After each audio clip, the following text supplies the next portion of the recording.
And many people go through life never getting in touch with their greatness because of the lack of motivation to push themselves, or because they have not found something that they believe to be worthwhile to challenge them. That many talented persons have gone unnoticed, and the world never had a chance to be exposed to their talent because that person did not take the time to begin to express or to demonstrate or to motivate themselves in the direction to bring that which they came into the universe to bring.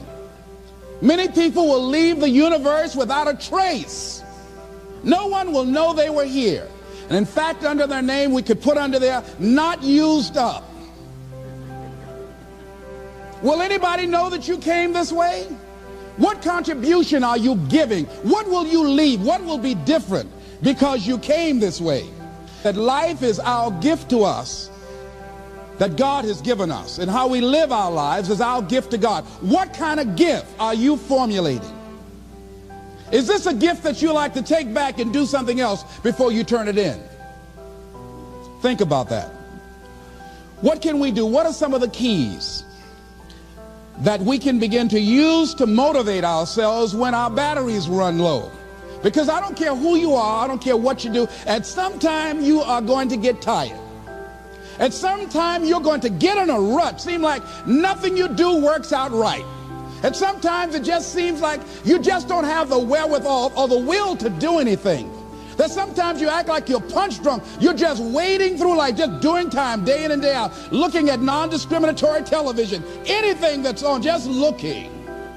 And depressed, feeling powerless, feeling useless, and bored. What do you do? How do you get yourself out of a rut? How do you, when you know you can do more than what you've been doing and you're not doing it and you're discontent with where you are, you get angry at yourself. How do you get out of that rut? How do you motivate yourself? One of the things that we must do is that we must be involved in working on achieving self-mastery. You must work on yourself continuously. Never be satisfied with yourself. Always know that as you invest the effort and time on you, that's the greatest ability that human beings have above animals. See, a dog can't be anything but a dog. Tree can't be anything but a tree. Human being, you've got unlimited potential. You can put effort on you, and by concentrating on you and developing you, you can transform your life wherever you are right now. So you want to work on yourself. You want to read books that inspire you and motivate you. You want to listen to tapes over and over and over again. And I suggest that you listen to tapes when you first get up in the morning. You want to control the spirit of your day. When you first wake up in the morning, your mind is operating at 10.5 wave cycles per second. That's when the subconscious mind is most impressionable. Whatever you hear in the first 20 minutes when you wake up, that will affect the spirit of your day. When you listen to tapes, listen with relaxed belief, believing that this can happen for you. And by listening to them, listen to them over and over and over again, and you will get a breakthrough. You can listen to the same tape for months, and all of a sudden you hear something you never heard before. It have a special meaning for you. Or read the same book over again, and you find some special insight. You said, I can't believe I didn't see that the first time. So you want to be involved in developing yourself. Most people won't do that. Most people won't take that kind of effort and invest that kind of energy in themselves, because they will fall prey to that conversation within. Oh, don't do that. You don't have time. You're too busy. You're too caught up in the rat race. Most people won't do that. Well, they won't take time to go to lectures. They won't take time to go to seminars. They won't take time to go to classes to improve themselves. And as you continue to work on yourself, you will begin to expand your vision of yourself. You'll begin to work towards self-mastery. And you will begin to see it reflect itself in all the dimensions of your life, your mental life, your physical life, your social life, in your relationships, your monetary life. So concentrate on developing yourself. Because if you don't, I guarantee you that you will make a settlement. And most people have. And most of us already have. What kind of settlement have you made with your life? Many of us are making in-life settlement. We're settling for less than what we actually deserve. We don't feel good about it, but we make it work in our minds. We'll come up with some kind of excuse to make it all right. What kind of settlement have you made with your life? Many of us settle for less than what we want out of relationships because we don't have the courage to change them. The next thing is, in order to begin to find some keys to self-motivation to drive yourself, in addition to working on yourself, and as you work on yourself, you feel good about yourself, and as you feel better about yourself, you treat yourself differently. Develop a health plan. See, you can't feel well and do well if you don't have good health.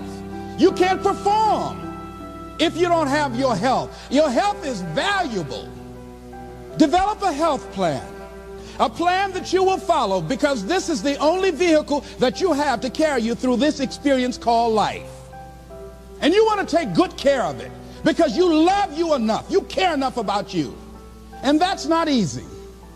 It is not easy having a health plan and sticking to it. But you're worth it doing it again and again and again.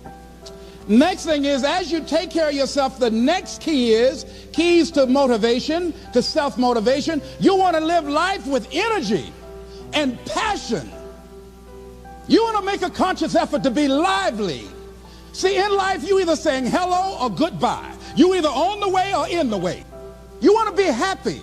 You got a lot to be thankful for. But you watch some of the faces around you every day. And I tell you, some of these faces, they will put you in a depressed state of mind. So you want to avoid these kind of faces. When you see them coming, turn your head. The things that you say to yourself, you want to watch them, and in watching them, you want to take charge. So you've got to learn to stand up to yourself inside yourself.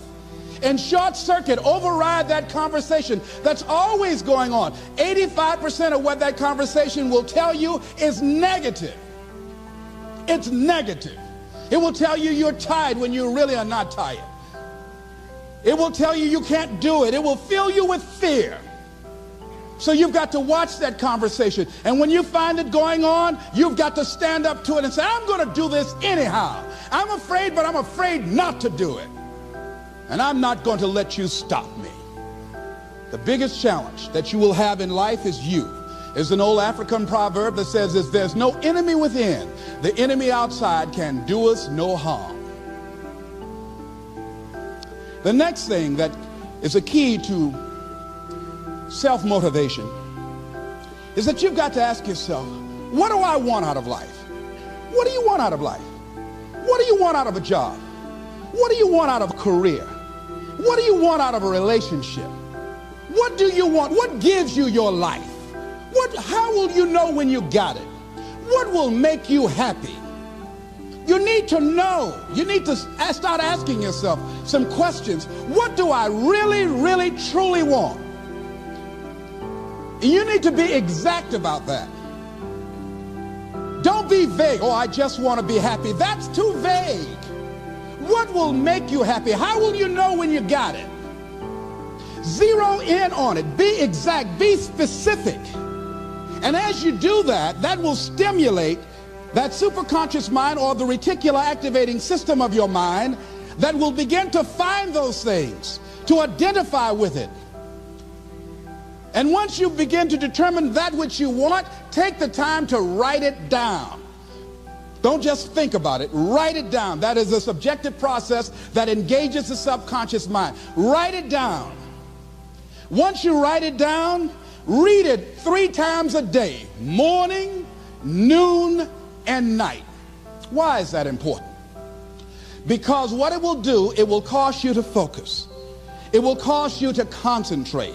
When that other conversation is going on telling you what you cannot do, telling you all of the impossibilities and all of the obstacles, your concentrating will begin to create a larger vision within yourself, and you start looking for and seeing some new opportunities. You start creating some openings for yourself. As you begin to read that every day, day in and day out, that will make you focus. That will discipline your thinking. And you'll get all kind of creative ideas. As I talk to you right now, being involved in this immersion process, you're going to create some openings for yourself.